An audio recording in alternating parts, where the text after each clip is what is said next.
Single করবো না।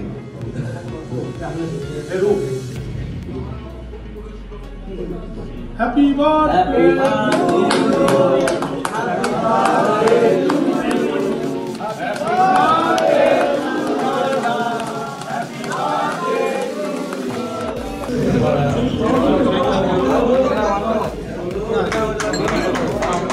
অনুব্রত মণ্ডলকে বীরভূম না কলকাতার রাজনীতিতেও তার নাম রয়েছে, এমনকি দেশের স্বরাষ্ট্রমন্ত্রী তাকেও কটাক্ষ করেন। আজকে তার জন্মদিন, তাকে আজকে কোনো রাজনৈতিক প্রশ্ন না, আজ তার শৈশব, তার জন্মদিন। আস্তাক বাংলায় জানতে পারবেন অনুব্রতর বয়স কত, তার মুখে থেকেই আমরা সরাসরি শুনবো অনুব্রতর বয়স কত। অনুব্রত মণ্ডল বাবু, আপনার বয়স কত হয়েছে এটা আমরা জানতে চাই। আমার বয়স হয়ে গেল 65। আপনার এই যে জন্মদিন, আপনি শৈশব বয়সে বা কিশোর বয়সে এভাবে জীবনযাপন মানে না, আমাদের বাড়িতে জন্মদিনে কোনো কেক কাটা হয় না, কোনো বড় উৎসব করা হয় না। জাস্ট মা পায়েস করে দিত, পায়েস দিত, এক চামচে করে বেরোবার আগে পায়েস খাইয়ে দিত, গোটা বাটিটাও খেতাম না। কারণ আমাদের জন্মদিনে যতগুলো অনুষ্ঠান করা হয়েছে অ্যাক্সিডেন্ট ঘটেছে। আমার মেয়ের ক্ষেত্রে আমি একবার করেছিলাম, একটা বড় অ্যাক্সিডেন্ট হয়েছিল।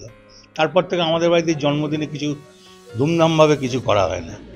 এবারে আমার জীবনে এই বয়সে প্রথম পার্টি অফিস, এবং আমার বাড়ির সামনে পাড়ার ছেলেরা ওরাই সাজিয়ে গুজিয়ে এগুলো করলো।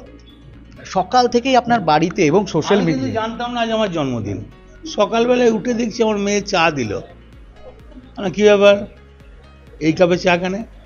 বললো তোমাকে এই কাপে চা দিলাম, তুমি চাটা খাও না। তারপরে খেলাম। তারপরে টিফিনের সময় দেখলাম থালা ফালাগুলো সব আলাদা, আর তখনও কিন্তু আমাকে বলছে না। তারপরে আমি তো মোবাইল ফোবাইল তো ঘাঁটি না, তা বলছে আজ তোমার জন্মদিন, আজকে অজ্ঞানের 4 তারিখ না? হ্যাঁ ও হ্যাঁ। তখন মনে পড়লো আমার তো অজ্ঞানের 4 তারিখে অমাবস্যা ছিল, মায়ের কাছে শুনেছি কলাকাটা অমাবস্যায় আমার জন্মদিন। অনুব্রত বাবু, আপনি মোবাইল ঘাটেন না, অথচ গোটা মোবাইল আজকে ফেসবুক জুড়ে আপনার জন্মদিন, এবং পাড়ায় পাড়ায় তৃণমূলের কর্মীরা আজকে দেখা গিয়েছে যে সতীপীঠ কঙ্কালীতলা, সেখানেও আপনার নামে পুজো দেওয়া হয়েছে, এবং মহা সমারোহে অনুব্রত মণ্ডলের জন্মদিন। আমি একটা কথা বলি, এই মানুষকে খুব ভালোবাসি, আমি মানুষের জন্য কাজ করি। আমি ঈশ্বরের কাছে বলবো, আল্লাহর কাছে বলবো, হে ঈশ্বর সব মানুষকে ভালো রাখুন, শান্তিতে রাখুন, যেন সুখে থাকে। প্রত্যেকটি ছেলে মেয়ে যেমন আমার সম্বন্ধে যেমন ভালো কামনা করছে, তাদের জন্য ঈশ্বর আল্লাহ সুস্থ রাখে, ভালো করে, এটাই চাই। রাজ্য নেতৃত্ব বা রাজ্যের যারা রয়েছে কারা কারা আপনাকে উইশ করেছে? আমি মোবাইল দেখি নাই, তবে অনেকজনাই করেছে।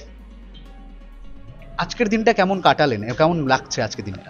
আমি আজকের দিনে ধরুন খুব কম্পালসারি বলছি, আমি উঠলাম, টিফিন করলাম, তারপর আমার ব্যায়াম মাস্টার এলো, ব্যায়াম করলাম, তারপর চান টান করলাম। আমার পুজো করার স্বভাব, পুজো টুজো করলাম, তারপর দেখলাম মেয়ে বললো বাবা একা এখানে বসো, এইগুলো পড়ো। এখন কেন তো পড়ো না, পড়লাম। তারপর দেখলাম 3-4 রকম ভাজা, একটা পোস্তর বড়া, 2 রকম মাছ, হ্যাঁ বড় বড়।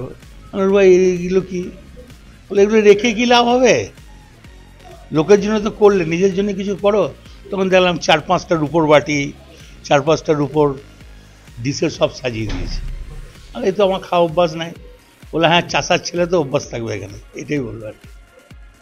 আমরা সরাসরি অনুব্রত মণ্ডলের সাথে কথা বলছিলাম।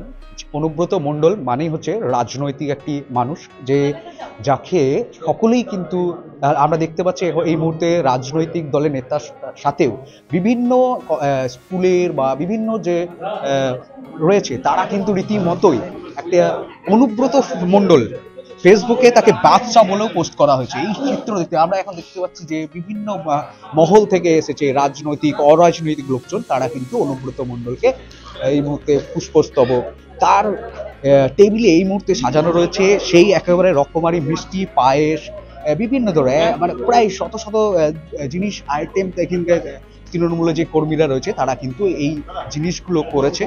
আস্তাক বাংলার অকপটে অনুব্রত ছিলেন এবং অনুব্রতর বয়স কত হয়েছে 2025-এ সেটা তিনি স্পষ্ট জানালেন।